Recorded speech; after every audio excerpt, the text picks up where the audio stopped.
बहुत बहुत धन्यवाद।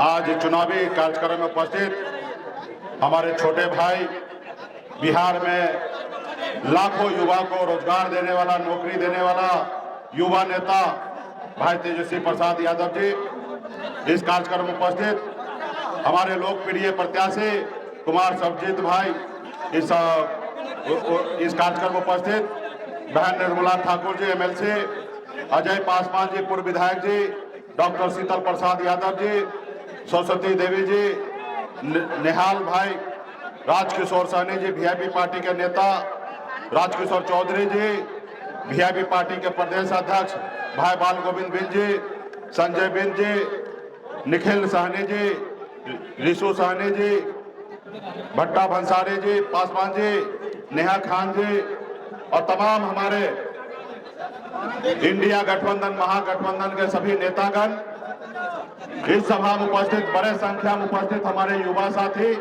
सम्मानित गार्जियन, सभी को सन्ना पल्ला मुकेश सहनी की ओर से नमस्कार प्रणाम।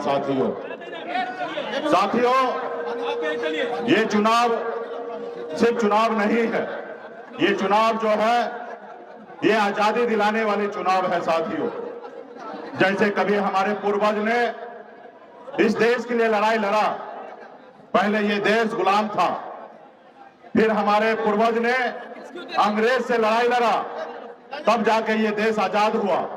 और जब आजाद हुआ तो बाबा साहब भीमराव अंबेडकर ने हमें एक संविधान बना के दिए।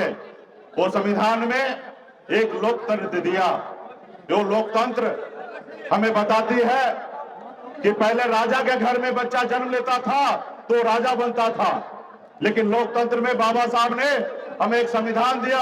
उसमें कहा कि अब राजा का बेटा राजा नहीं बनेगा, अब इस देश का राजा वो बनेगा जिसके पास वोट होगा वही राजा बनेगा। अपने वोट के दम पर राज्य का मुख्यमंत्री और देश का प्रधानमंत्री बन सकता। अब गरीब का बेटा, पिछड़ा बेटा, दलित का बेटा भी राज्य का मुख्यमंत्री और देश का प्रधानमंत्री बन सकता है साथियों। और हम लोगों ने मजबूती से सर उठाकर आजाद भारत में काम कर रहे थे, लेकिन 2014 में एक ऐसा शक्ति आया, ऐसा सोच आया जो हिटलर के जैसा रहा। उन्होंने आया और हम लोगों को गुमराह किया। हम लोगों को कहा कि हम अच्छे दिन लाएंगे। हम लोगों को लगा कि शायद पहले से ज्यादा अच्छा दिन आएगा। उन्होंने कहा कि हम हर साल में 2 करोड़ युवा को नौकरी देंगे। हम लोगों को लगा सही बात है, देश में बेरोजगारी है, मोदी जी आएंगे 2 करोड़ युवा को नौकरी देंगे हर साल। और हम लोग झांसे में आ गए। उन्होंने कहा कि जो विदेश में काला धन पड़ा हुआ है हम विदेश से लेके आएंगे, हर खेती के खाते में 15-15 लाख रुपया दे देंगे। हम लोग को लगा कि बैठे बैठे 15 लाख रुपया मिल जाएगा, हमारा युवा रोजगार करेगा और घर में जो समस्या दूर हो जाएगा। हम लोगों ने मोदी जी को ले आया, लेकिन क्या मिला हम लोगों को? आज देखिए साथियों, आज हमारा युवा जो है बेरोजगार है। सारे सरकारी संपत्ति को बेच बेचकर फुटानी किया जा रहा है। गांव में देखते होंगे किसी का बाप दादा ने संपत्ति अरज के जाता है और उसके बच्चे लोग काम धंधा नहीं करता, उसको बेच बेच के खाता है। उसी तरीके से आज देश के प्रधानमंत्री जी हमारे जितने भी संपत्ति था हमारे पूर्वज ने बनाया था, उसको बेच बेचकर आज फुटानी कर रहे हैं। देश पे कई लाख करोड़ रुपया कर्ज लाद दिया गया है और बोल रहा है कि हमारा देश आगे बढ़ रहा है। इसलिए साथियों, ये देश आगे नहीं बढ़ रहा है। मोदी जी बताए ना कि पिछले 10 साल में आपने 2 करोड़ एक साल में नौकरी बोला था, यानी कि 10 साल में 20 करोड़ नौकरी होगा। लेकिन आप बताइए, आप तो भारत सरकार है, आप बताइए कि आपने 20 करोड़ दूर, आप 20 लाख नौकरी अगर आपने 10 लाख में दिया 10 साल में, तो आप बताइए कि 20 लाख नौकरी आपने कहां दिया? तो साथियों, ये गरीब, पिछड़ा, दलित को आगे बढ़ाने वाला सरकार नहीं है। ये सरकार जो है वो नागपुर में आरएसएस के कहने से ये सरकार चलती है। ये कभी गरीब पिछड़ा का नहीं हो सकता साथियों, गरीब पिछड़ा का नहीं हो सकता। इसलिए अपने हक अधिकार के लिए, अपने युवा गरीब भाई के लिए आप लड़ाई लड़िए। ये नहीं चाहता कि किसी गरीब का बेटा आगे बढ़े।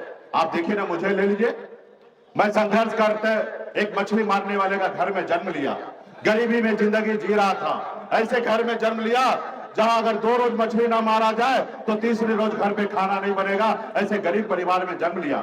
18 साल की उम्र में घर परिवार को छोड़कर मुंबई जैसे शहर चला गया। मेहनत मजदूरी करता था, 900 रुपया महीने पे नौकरी करता था, लेकिन अपने हौसला के दम पर मुंबई जैसे शहर में एक बेहतर जिंदगी जीने लगा था, मुकाम को हासिल किया। फिर मैं बिहार आया, देखा कि लोग चांद पे घर बनाने के लिए सोच रहा है, लेकिन आज भी हमारे इस धरती पर हमारे गरीब लोगों के लिए रहने के लिए घर नहीं है। और उसके बाद बिहार में खास करके निषाद समाज के बिंद बेलदार, मुनिया, मल्हार, चाय, तियर, बनपर, गंदौता, इस सभी के हक अधिकार के लिए लड़ाई लड़ने लगा और संघर्ष करने लगा। और आपने देखा 2020 में हमने 4 विधायक बनाया था, अपने दम पर बिहार में मंत्री बना। अगर हम समर्थन नहीं देते 2020 में तो नीतीश कुमार बिहार का मुख्यमंत्री नहीं बनता। निषाद मल्ला का बेटा के समर्थन से बिहार में सरकार बना था। लेकिन उस सरकार में देखे आपने क्या हुआ, हमारे चारों विधायक को खरीद लिया, हमको मंत्रिमंडल से बाहर कर दिया। वो देखा कि एक मल्ला का बेटा हमारी बराबरी कर रहा है, इसको रोको, खत्म करो। वो नहीं चाहता कि गरीब का बेटा, एक मछुआरा का बेटा सर उठा के जिए। उन्होंने हमें रोड पे लाने का काम किया साथियों। इसलिए साथियों, ये नहीं चाहता कि कोई गरीब का बेटा सर उठा के जिए। उनको हर तरह तरह के परेशान करने के लिए लगे रहते हैं। इसलिए तमाम हमारे जितने भी पार्टी के नेता है, युवा साथी है, सब जितने भी यहाँ पे है, आप सभी को आजादी की लड़ाई लड़ने के लिए मजबूती से खड़ा होने की आवश्यकता है साथियों। इसलिए तमाम यहाँ पे आप लोग आए हैं, मजबूती से इस देश को बचाइए। ये देश में अभी इस बार अगर गलती से वो आएंगे, ऐसे तो आएंगे नहीं, ये देश ने मूड बना लिया।